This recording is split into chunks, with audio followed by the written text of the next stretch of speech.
ahead. I'm Lainie.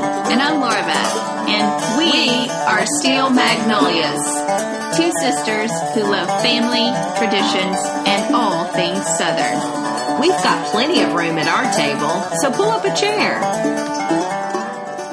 Lainie, we're back. We are finally back. I have missed you. I so missed you. I missed our podcast time and just, yeah. So we took a little spring break, and, well, Lainie took a big spring break. I did. So welcome back from Ireland. Thank you. And I know that was your second time going there. Yeah, it was a quick trip the first time. Yeah. This was longer. So what did you observe? Like, what kinds of things stood out this time, maybe, that you didn't even get to catch the first time around? I think people, when you picture Ireland, it's so green. Like, don't you just, when you have images in your mind of Ireland, it's so green? Absolutely. Well, one reason why is it rained every single day.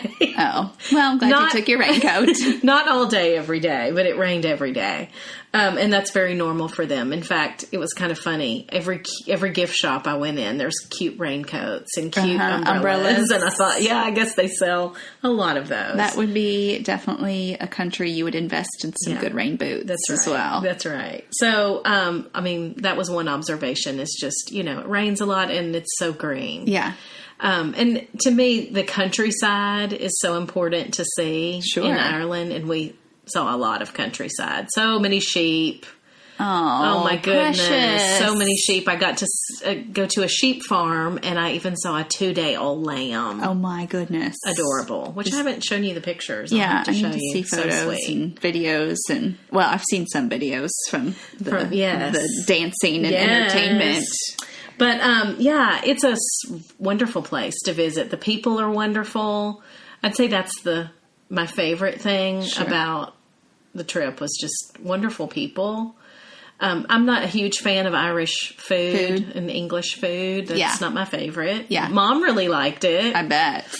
Yeah. Lots of stews, lots of potatoes and carrots and roast and all of that. Yeah.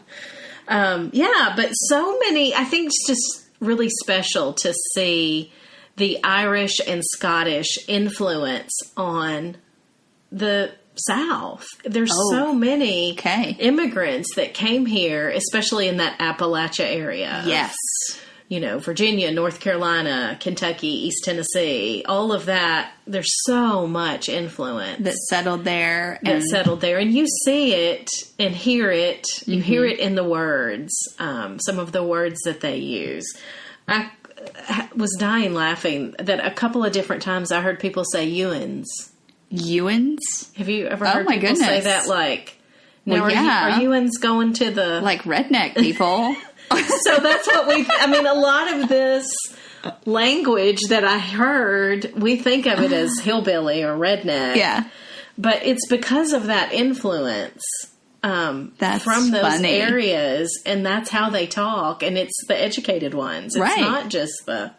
So when we say Ewans, we're just drawing from our roots because we're very Scottish-Irish. We don't say that. Right. If it were to slip, though. But, and I've told you this about Scotland, too. I heard, I reckon a lot. Okay. Like, I reckon, and I don't hear that very much here unless it's very country rural people. Very, very rural. Yeah. So, anyway, that's one thing I observed. Another thing, you definitely... see a lot of whiskey, Irish whiskey. It's their own style.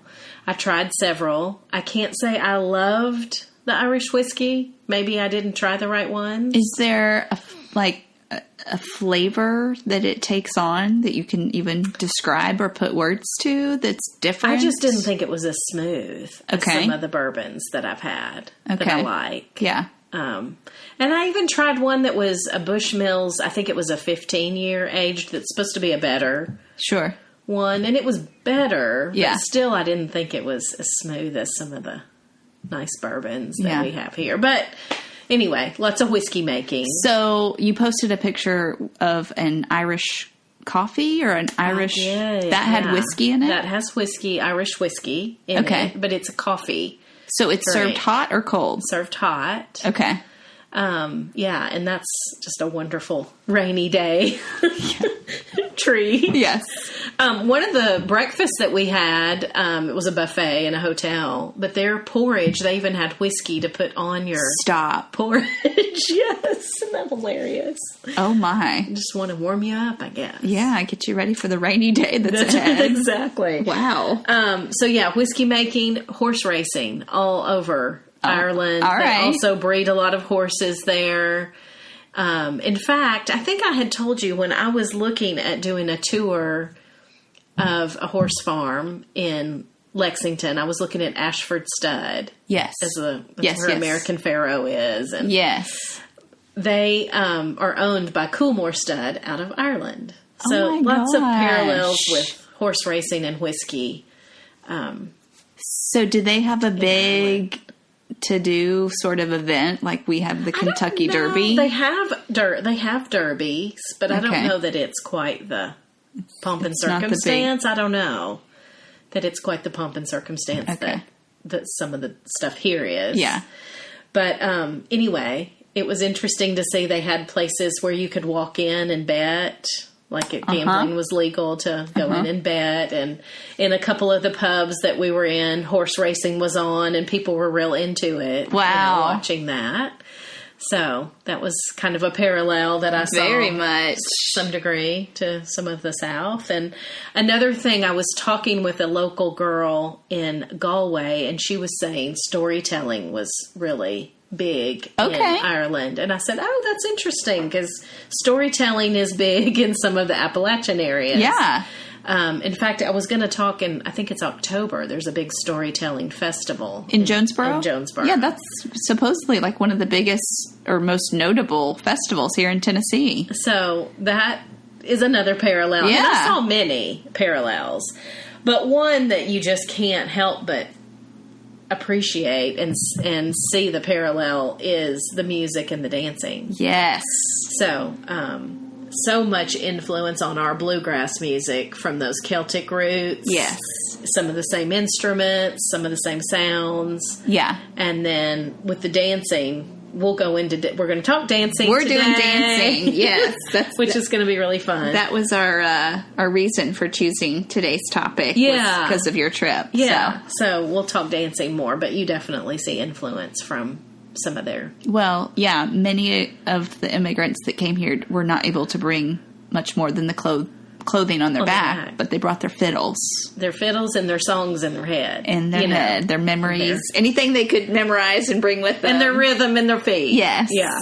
That came with them. That is awesome. Yeah. Well, I'm so glad it was a good trip. We're glad to have you back. And while you were gone, we gave away a bunch of tickets to see To Kill a Mockingbird in theaters because it's making a little comeback. I'm actually still reading. I'm such a slow reader, but I'm going to make it through and finish by the time I see it this week in theaters. So that was fun. We gave away a pair of tickets to see Steel Magnolias on stage here locally. That's going to be fun. So our little community theater is doing that for about 10 shows, I think. They all sold out. Well, so they keep adding. That tells you how fun that theme and show is. Absolutely. And then there's another studio group here in town in Franklin. Studio 10 is doing Steel Magnolias next February. So we'll have to go see that too. That'll be 2020, which seems so weird to be referring to 2020, but it's coming. And this week, I am super excited because we're we're launching our giveaway for Steel Magnolias movie tickets. So that is going to be in theaters May 19th, 21st, and 22nd. So 3 nights only, nationwide. Such a good time for you to grab a girlfriend, a mom, a sister. Mm-hmm. It is totally a gal chick flick time. It is, and it is a wonderful Southern tissues. Story. Oh my goodness. If you have not seen it and don't know the story, bring tissues. So you've been warned, but also encouraged to go. And you will laugh too. It's not just tears of sadness. It's all together emotional. It's such a classic, but I think we've mentioned on the podcast here before, it is based on the stage play, the playwright, the screenplay.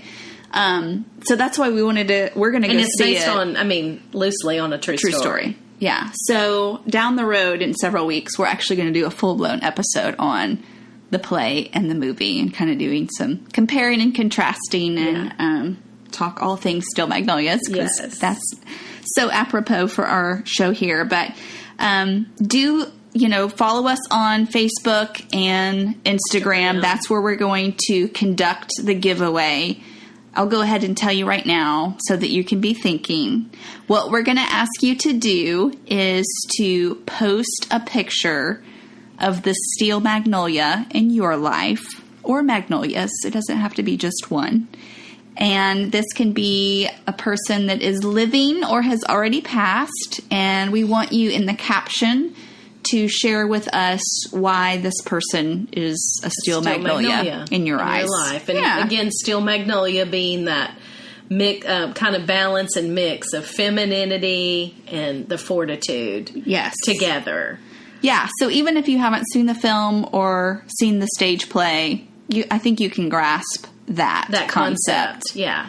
In fact, I would love to give tickets to somebody that hasn't even gotten to see it yet. So we have several pairs of tickets that we'll give away. We're going to launch the contest on April 1st. So go ahead and be thinking about what you might want to caption your photo with, or who you might want to post.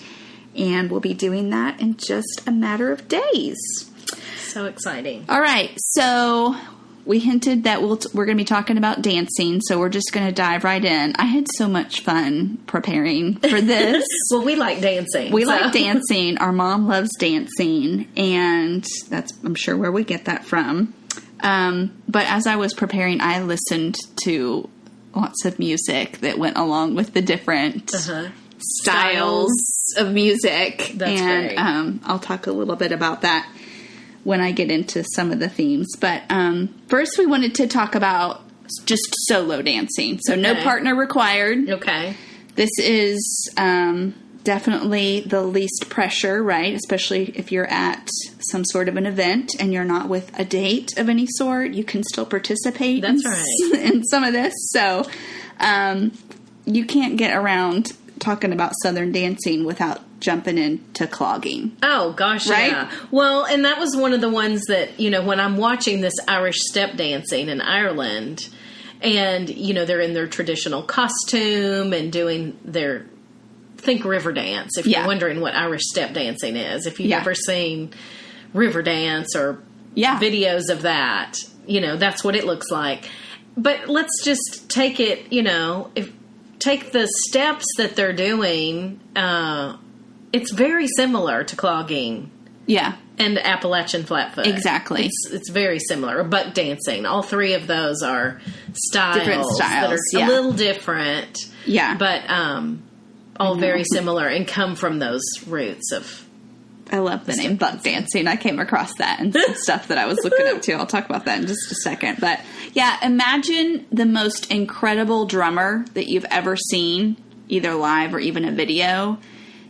That is what I believe translates to someone's feet when they are clogging. Like, it's that audible rhythm of the heel and the toe both against the floor, creating that rhythm. And it's usually a downbeat. And, the heel's keeping the rhythm, and, certain different styles, more like an Appalachian flatfoot has a little bit more, I guess, zest in it, or... and the feet are pretty low. Yeah. Most of the time, the feet are pretty low, is why they call it that, I think. So, as clogging style has evolved over the years, like many local contributions add local steps and rhythms. So it does, sort of take on whatever village or community it's taking place in. But the origins are Wales, England. That's where the traditional clog came from. And, they had basically a one-piece wooden bottom,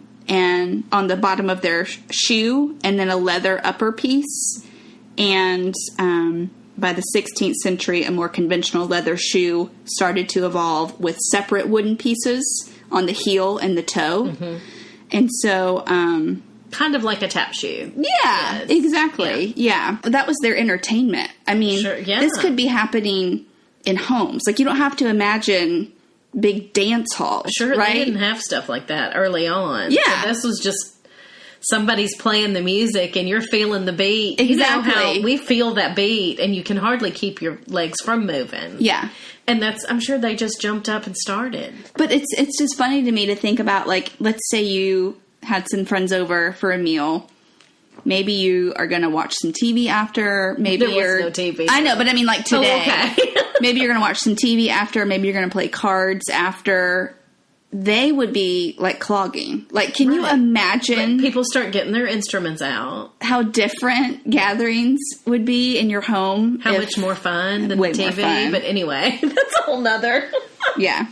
So clogging can be divided into 5 major categories. Okay. Shuffle clogging, cadence clogging, rhythm clogging, stomp clogging, and buck dancing.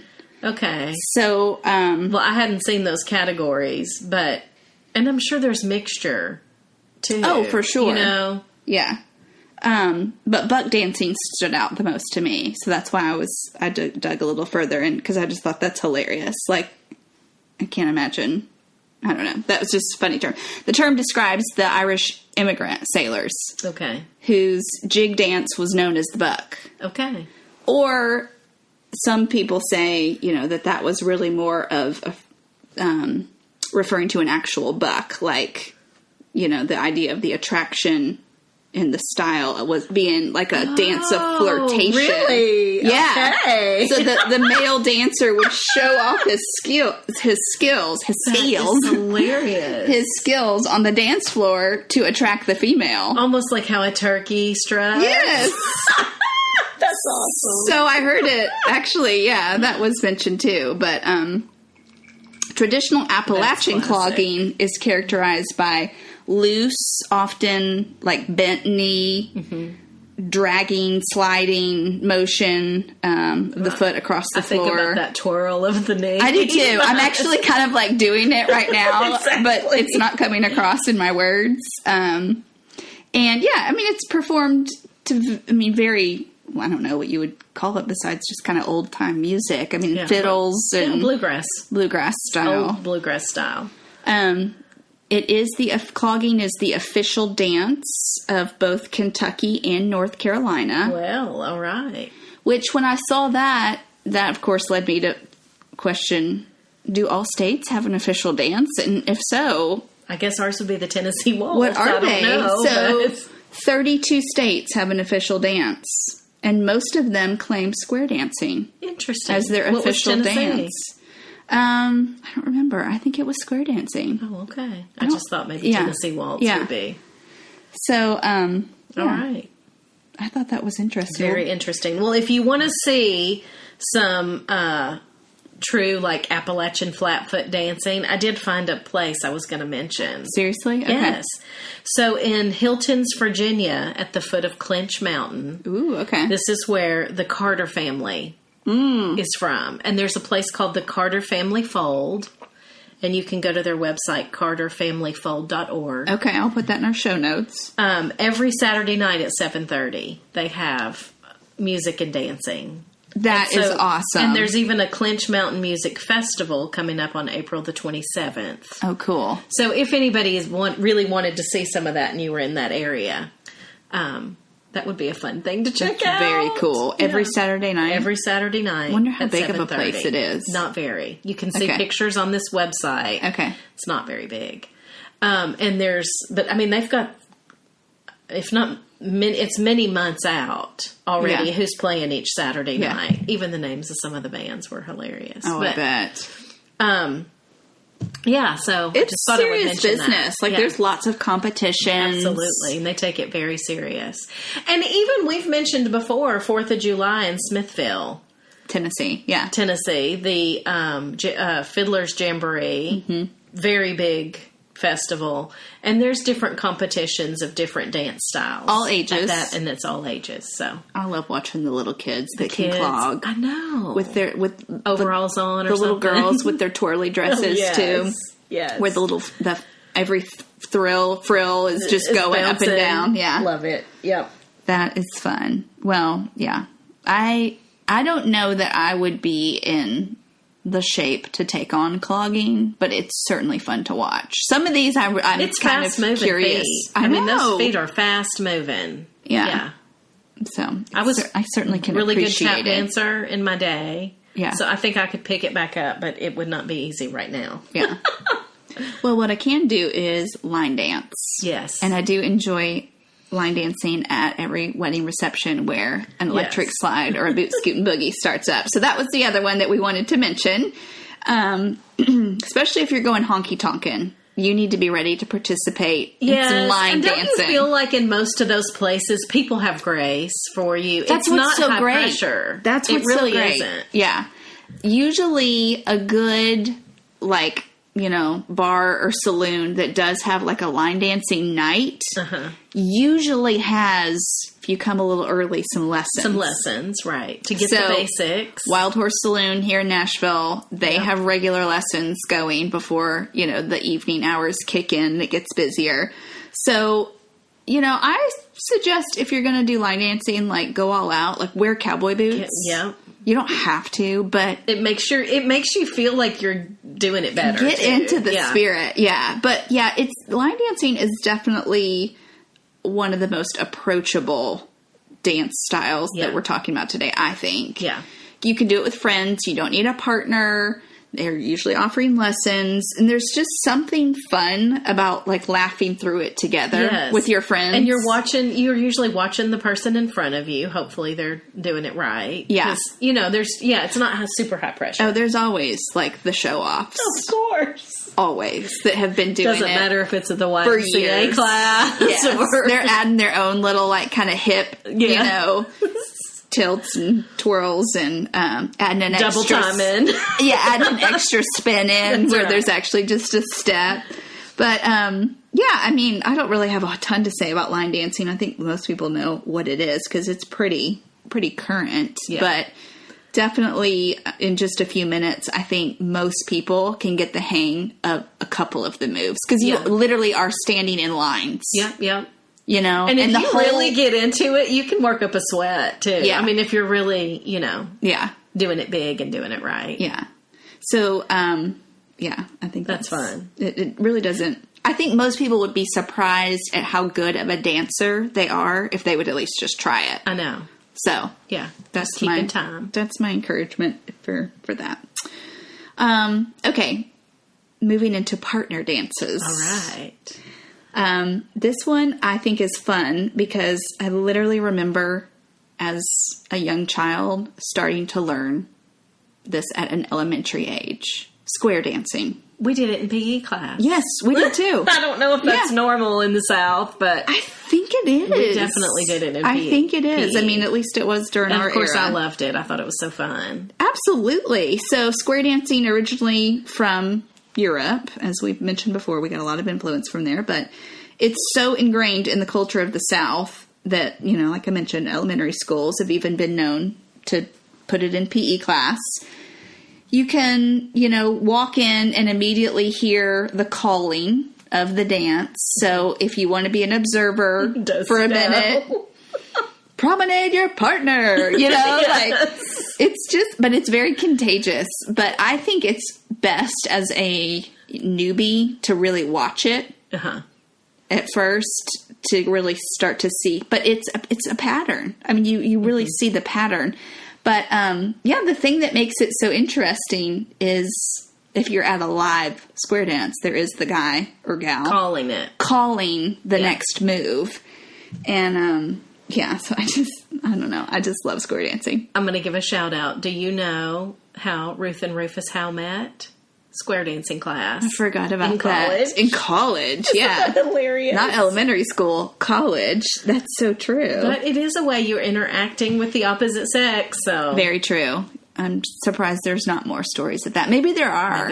If you met, tell us if you met your spouse square dancing, will you send us a message? And if you know where single men do square dancing, let me know that as well. Well, so that goes into my next one that I was going to talk about. Do you remember when we went contra dancing? Oh, yeah. We had so much fun. So we went contra dancing at, was it a church? It was a Presbyterian or like church, in their gymnasium. Yeah. And why did we not go back? Because that was really fun. Well, let's check on it. Okay. Let's take our own advice. And Alan Campbell was with us, and he was quite good. Getting back into it. So this is a folk dance. We're talking about contra dancing now. Has its origins, again, in Europe, but Southerners have wholeheartedly embraced this. Contra dances are organized across the country, but especially in southern cities where contra dance aficionados are eager to take the dance floor. So this is a couples dance that uses long lines and square dance style commands, plus the sounds of like fiddles and banjos, which is still similar to square dancing, but couples get like twirling through the dance hall. I think it's a lot more... I just remember Margaret getting picked up a lot. Do you remember that? That was so epic. That's hilarious. I think she was a little surprised at how much she was up off of her feet with each move. So, yeah, it's a lot more like gallivanting than the square dance. Yeah. You know, it's very organized. There's. I almost think of this was more formal than contra dancing, but you think of the Jane Austen in the country dances that they would do. Exactly. That's a little bit more formal, but similar. Yeah. And you're changing partners with the next person. It's not just, that you're picking. Do you remember that scene in Little Women, the movie, where Winona Ryder and Christian Bale, they go to the dance? Yes. That's what I think of, is like they start almost doing this like trot. And where they're just acting goofy. She's Jo, so she was awesome and did her own thing too. But so they're just, and then they just kind of keep going. Yeah, that's what I imagine. Yeah. There's just a lot of like long runs of going with your partner. Yeah. But that's contra dancing. So cute. And then this one was my favorite to go and listen to music. I actually found a good Spotify soundtrack. Okay. Like a playlist that someone has. Shag. Oh, the Shag. Carolina Shag. So if you haven't seen the movie, plug. Oh, yes. See the movie Shag. Phoebe Cates. Just a total fun movie. It's not going to teach you huge life lessons, but it is so fun. 1989? Yeah, 1989. Right. Shag, the movie, made me want to dance like this Shag style even more than Dirty Dancing did. Like, I feel like when, people watched Dirty Dancing, which I think was like 2 years before. Yeah. Okay. Dirty Dancing was 87. Shag was 89. So Dirty Dancing has kind of already set a precedent of girls wanting to, find an awesome dance partner and take the stage and get in a competition. That was cool. Very cool. Love the movie. But Shag, man. Yeah. It's got the combination of great dancing and great music and the beach. That's right. So that's, I think, what really hooked me. So that was kind of birthed in Myrtle Beach. Yes. Area. And still carries a torch for Shag dancing. I was going to mention something. About their competition? Well, do you know about the SOS? No. Tell me. It's the Society of Stranders. Okay. And it's a whole, movement of shagging. And they have a fall migration. No. From September 12th to 21st of this year is the fall migration. Okay. And basically, I'm just going to read this. It says, the end of summer is marked by the days getting shorter and the nights growing longer. A little chill in the night air and flocks of birds winging their way south for the winter. This all means one thing to shaggers. The fall migration is finally here. Oh my gosh. Buried deep in the instincts of every shagger is the preferred migration destination of soulful dancers with sand in their shoes, rhythm in their hearts. And that is Ocean Drive. Every strander feels the need to get to the beach to catch the last golden rays of the summer sun and feel the warmth in the breath of the final summer breeze. They all meet for the last blast of the season at the SOS Fall Migration. And that's at Myrtle Beach? It is on Ocean Drive. There's several locations. And there's a website, shagdance.com, where you can get That the is different so locations. Fun. I love it. I love that so much. They just had Myrtle Beach just had their 36th annual Shag competition earlier this month in March. And it's a big, I love big looking deal. up videos of that because they get down. So I'll just jump in. Shagging is fast. I mean, we've talked about other dances that are also fast, especially with the clogging, but it's usually set to what quote unquote beach music, which I'll talk about that in just a minute. 100 to 130 beats per minute in 4/4 time signature. And it's kind of like a bouncy jitterbug. The jitterbug was the predecessor of the Shag. Like it draws some of its moves from the jitterbug. It's got hints of swing dancing to it. And it became big like in the era of big band, right? Yes. So here's what I thought was really interesting. It's thought to have originated in the 1940s at the clubs dotting the strands along the beaches of North and South Carolina.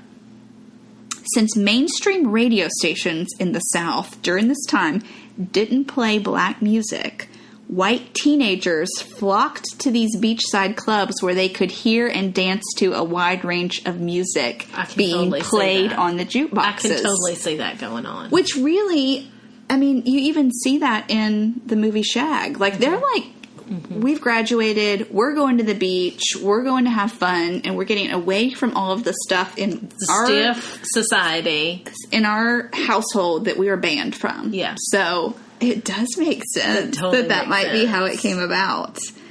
And I believe the popularity even goes up as far as Virginia Beach too, like the Carolinas and like just almost beach, but definitely North Myrtle Beach, Ocean Drive is like the hub. Yeah.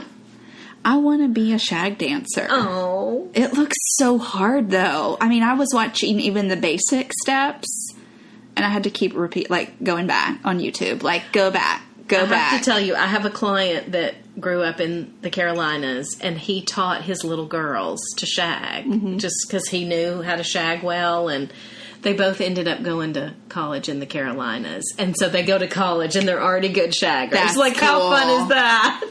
That's a one-up for sure. I know. Yeah, I wonder if that's like a popular elective at North and South Carolina square dancing. Do they schools. Have shag? Yeah, do they have a lot of shag dancing classes? Well, if you really want to do it upright, you should really listen to this type of music on a record player, would be my suggestion. That would actually probably be something that our mom to the next level. Would tell you. That's right. Practice in your socks. The song that comes to mind, and this is the song that they dance to in the movie Shag that is in the competition. I don't want to give too much away. It's so good. It's such a great movie. Lloyd Price's Stagger. Okay. Oh my gosh, such a good song. Yeah. You would know it, like, or you probably even know it just from my saying it. What was her name? Kat? Was that her name in the movie? Pudge. Okay. Yeah. Well, maybe it was Catherine. Maybe. Was that her? Pudge Pudge was her nickname. Okay. Oh yeah, I could just imagine Phoebe Cates running in to the competition. Y'all, Pudge is dancing. Just like they're so proud of her. Anyway, but yeah, there is actually late last year, Sirius Radio added a channel on their programming called California Shag, and it actually replaced the station that was formerly the Beach Boys. Oh my gosh, how funny. Little known facts. Okay. So if you have Sirius Radio, you could actually listen to all sorts of so fun Carolina Shag music. But I found some decent playlists that other people have created on Spotify. Okay. Which was really fun. Just puts you in a really good mood. Not be in a good mood listening to that, right? Billy Ward and the Dominos, 60-Minute Man. Oh, yeah. I think that one's also in the movie. Anyway, just fun. Like, you can't not smile watching people or listening to the music. Yeah. It's just happy and upbeat, and especially if you're at the beach. Yeah. Love it. What a great environment. So that was my most fun one to research in our topic today. Swing dancing, obviously something that we kind of touched on, but has popular moves that came from the South. The Charleston, the Lindy Hop. I wouldn't consider swing dancing Southern. Because, like... No. that was popular everywhere in the 30s and 40s. Exactly. Just from that era of music. Like, the Lindy Hop, I think, came from Harlem, if I remember correctly. But there was definitely a resurgence of swing being popular in, like, the 90s when... Oh, all those bands ska bands started. I mean, this was definitely my high school years where I caught wind of some of this.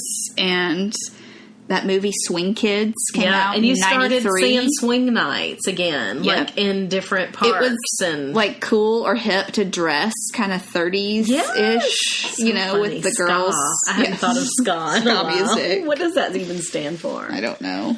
That's so funny. I mean, I probably did at one time, but I don't remember. But, yeah, so Jitterbug still being the umbrella that, you know, comes from, or that, you know, underlies a lot of this, but there's West Coast swing, East Coast swing, jive, modern jive. I mean... Yeah. Lots of things that fall under that kind of umbrella. Yeah, but I don't know that I would...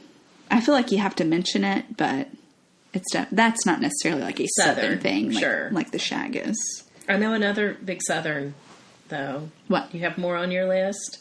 You go. The Texas two-step. There you go. I was going to mention that later. Yes. That was next for me. That's a big Southern style and kind of with that quick, slow dance move going.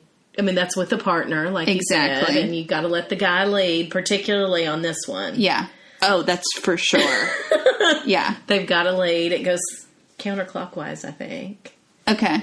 So you are kind of moving in a circle? Okay. I don't think I realized that. Yeah. Yeah, definitely a flow like that. And so that one's popular. And I actually, in looking that up, found a place that's quite popular in, I don't know how to pronounce this. It's in Texas, Helates, Texas. It's called John T. Floor, Floore, Country Store. And it's where Willie Nelson's music career was birthed. Oh, really? They have, and so the website is live at Floors, but again, it's live at FLOORES.com. Okay. They have on Sunday nights a big free 6 o'clock dance night. And cool. It's 18 and over. So if you're in that Texas, Helates, Texas. Okay. And want to check that out. Big Texas two-step place. That's cool. Yeah, I'm sure there's many. Just like there's honky tonks here. There's many. Just Google choices. And if any of these sound fun, just Google, contra dancing in Atlanta, Georgia. Just look it up. Well, I think the final one is near and dear to our hearts since it carries our state song, but you have to mention the waltz. Oh, yeah. It's classic for many reasons, but Southerners really need mastery of the waltz for numerous scenarios, not at the least of these being wedding receptions. Yes. So you do still see this, a lot of modern weddings are just kind of playing more pop music that doesn't really require waltz, but if there is the opportunity, I love watching a couple that knows how to do a waltz. It's lovely, isn't it? Graceful. I just think it's pretty timeless. Mm-hmm. And then, of course, Tennessee Waltz is our state song. Yes. I can't remember our state dance, but I know our state song. I think it was square dance. But yeah, I think, I don't know, that one might require some dance lessons, like some private dance lessons. Like we mentioned. Oh, yeah. Line dancing, just go show up to the saloon and get your instructions. But I think a waltz would really require going to some private lessons, especially because it's not of the style like some of these others where you're switching partners. Right. Well, and Mom and I have talked about this a lot, but if you have a guy that knows what he's doing and he's a good lead, he can make you look good. He can make you look good, and you don't have to know all of it. You just kind of stand there and do some and just follow small his steps. lead. I mean, it's so that. But yeah, for a waltz, it would be good to kind of know what you're doing. Yeah, and probably is difficult because I could imagine there's a lot of stepping on each other's toes, literally. Yeah. That's probably is that where that phrase comes from? Oh, I'm sure. Okay. Yeah. But yeah, seems really fun to. But yeah, I just think oftentimes people just think they have to be great to get out on a dance floor, and you don't. I think people have grace for each other, and it can be a fun place to practice. Yeah. I remember going to some dance nights, some various different dance nights to just practice. Yeah. And I like when they have the rule, and many of them have a rule. If somebody asks you, you have to dance. You have to dance, yes. And that way you're not going on like, what he looks like, or is he the best? Right. And not any practice that you're getting, you're learning. Even if it's bad. Exactly. You're learning something. I like that too. Like, let's just bring down the walls of potential rejection. Yeah. And if a man is going to be willing to say, well, to get the courage to ask you, then go. Just do it. It's just for 4 minutes? If that's, it's not that long. Yeah. See, I wish there was more interactions ways to do things like that just in life in general. I know. Don't get me on a soapbox. I know. But I miss that about the Jane Austen days. There was more stuff like that where you interacted with one another. And I know. I think that's why a lot of women especially love those movies, because I think that we really long for those times when it was that kind of chivalrous sort of act of, asking for the hand in dance. And even think about all the mothers and aunts that were in the corner all excited about, their potential matches that were happening and stuff like that. That doesn't happen anymore. Generations aren't even in the room together. I know. We were actually the poster child of a dance studio one time. Do you remember when we went for a free lesson and they were shooting a commercial? Sign a thing to be on the video. We went for one lesson, one free lesson. I had forgotten that. Thank you for bringing that back to my mind. There we were with cameras surrounding Did you sign this waiver? Yeah. This is actually going to be used. And then I saw it in front of the news just like a week later. Yeah. That's been ages, though. You can't find it. Don't even try and look it up. Anyway, well, that, I think, is going to wrap it up. That'll wrap it up. For Southern dancing. Let us know if you go try any of these dance styles, or find a fun place that we need to know about. Yeah, I would love to know, especially in the Nashville area, whatever's, kind of local to us, if anyone knows of any. Or Louisville or Atlanta, because I'm occasionally in those places. I just want to know. Yeah, what's happening. And who knows, we may need to make the full migration sometime to go Shag. That could be fun. Yeah, I would not mind that at all.